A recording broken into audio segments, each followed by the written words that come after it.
Olá, meus amados irmãos em Jesus, um bom dia a todos, um excelente domingo para todos nós. É com muito carinho, é com o coração aberto a Jesus que estamos aqui iniciando mais um Evangelho diário. Este momento que nós nos colocamos juntos para refletir uma passagem acerca do Evangelho segundo o Espiritismo. Então sejam todos bem-vindos.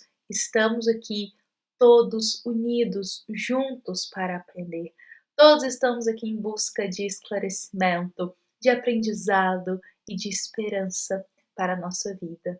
Então, como estamos aqui com a alma aberta e sabemos que somos ainda pequeninos na jornada da vida, vamos rogar para que Jesus, o nosso guia, o nosso modelo da humanidade, que é o Cristo, se faça presente aqui entre nós, nos amparando, abrindo os nossos ouvidos para as palavras compartilhadas de hoje, como também abrindo nosso coração para que possamos praticá-las um pouquinho. Então, que Jesus nos abençoe, Jesus esteja presente aqui entre nós.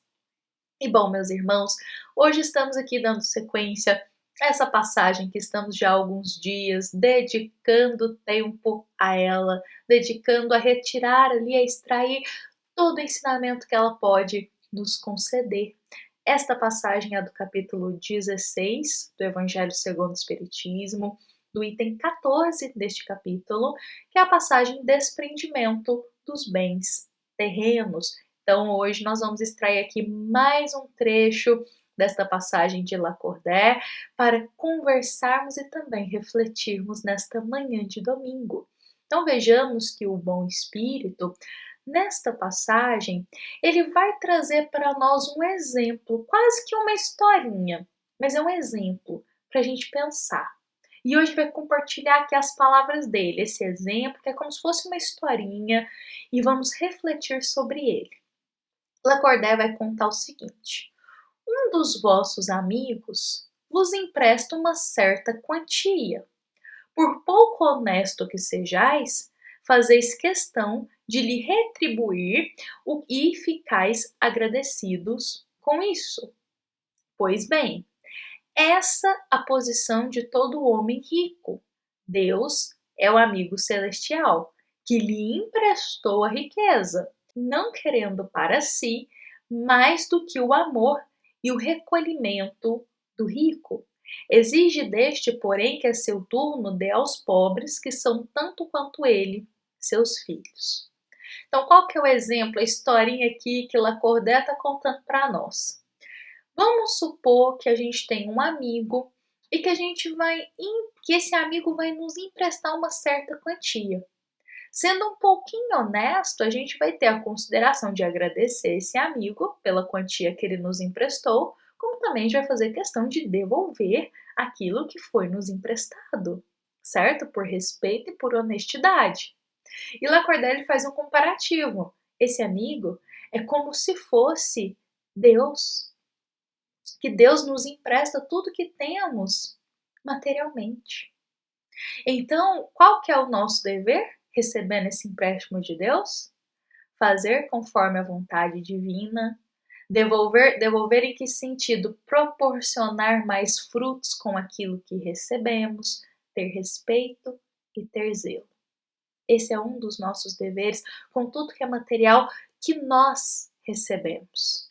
E sabe, meus irmãos, essas palavras de Lacordaire são mais do que essenciais e necessárias para todos nós. Porque quantas vezes vivemos apenas em nosso mundinho, digamos assim, no nosso mundinho particular, aquele mundinho que a gente só se interessa por nós, aquele mundinho em que a gente pensa só na gente, nos nossos interesses e nos esquecemos do nosso próximo. Quantas vezes a gente não vive dessa forma, pensando somente em nossos interesses, no que nos beneficia e no que é melhor para nós, nos esquecendo dos nossos irmãos. Mas vejamos que, meus irmãos, Deus muito nos concedeu para nos ensinar a caridade de compartilhar, para nos ensinar a caridade de amparar o nosso irmão.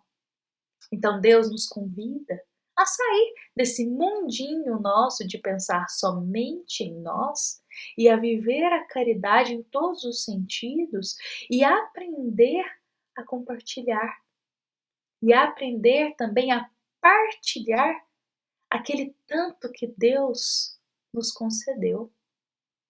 E sabe, meus irmãos, muitos podem estar nesse momento se questionando, mas eu não tenho muito que é material para compartilhar. Mas eu não tenho tanto sobrando assim para compartilhar com o meu próximo. Muitos podem estar se questionando nesse momento, mas é porque a nossa cabeça ainda está muito na vida material. E a gente acha que Deus nos concedeu muito apenas materialmente. E que a gente só tem que partilhar aquelas coisas materiais. Mas não, meus irmãos, Deus nos concedeu também muito moralmente. Deus nos concedeu muito tempo para estudar sobre a nossa moral, Deus nos concedeu muitas oportunidades para a gente se desenvolver, Deus nos concedeu muito, em todos os sentidos na nossa vida. E é com esse muito que a gente tem que compartilhar. Então vejamos aqui um exemplo disso. Quantos de nós é rico de tempo? Tem horas sobrando em seu dia, tem horas sobrando na sua semana. E poderia com isso ofertar e compartilhar um pouco do teu tempo vazio em amparo ao próximo. Quantos de nós é rico com as palavras, é rico em conhecimento e com isso poderia dispor só um pouquinho, que seja em benefício dos irmãos que carecem de auxílio para aprender. Quantos de nós é rico de fé, isso mesmo, temos muita fé, mas guardamos somente para nós, deixando passar oportunidades preciosas de compartilhar ações de fé que poderiam reerguer muitos irmãos que estão desesperados. Olha só o quanto somos ricos, ricos de tempo, ricos muitas vezes de conhecimento, ricos muitas vezes de fé. E não nos lembramos de compartilhar essas riquezas. Porque são riquezas que colocamos como esquecidas em nossa vida. Achamos que as riquezas são apenas materiais. Mas não, e as riquezas da alma? Não deixemos nos esquecer das riquezas da alma que podem ser compartilhadas em benefício dos nossos irmãos. O tempo, a fé, as virtudes, o conhecimento. São riquezas da alma que podemos compartilhar. Então, quantos de nós é rico e nem percebe? Não é mesmo, meus irmãos? É rico na alma e nem percebe. Com isso, meus irmãos, vamos pensar hoje o quanto somos ricos, o que temos para ofertar, o tempo, às vezes, a palavra, o conhecimento, um conselho, ofertar a fé de conceder esperança para o nosso irmão. Pensemos sobre essa riqueza esquecida do nosso coração. E pensamos como podemos compartilhar com os nossos irmãos em benefício da cooperação com a obra divina. Bom, meus irmãos, fiquemos em paz, fiquemos com Jesus, levando essa mensagem em nosso coração, bom ânimo e disposição para compartilhar as riquezas da nossa alma. Fiquemos em paz, fiquemos com Jesus e lembremos que esta é uma mensagem do nosso amado Centro Espírita Luiz Gonzaga de Luminárias, para todos nós que aqui estamos presentes. Fiquemos em paz, fiquemos com Jesus, e que assim seja.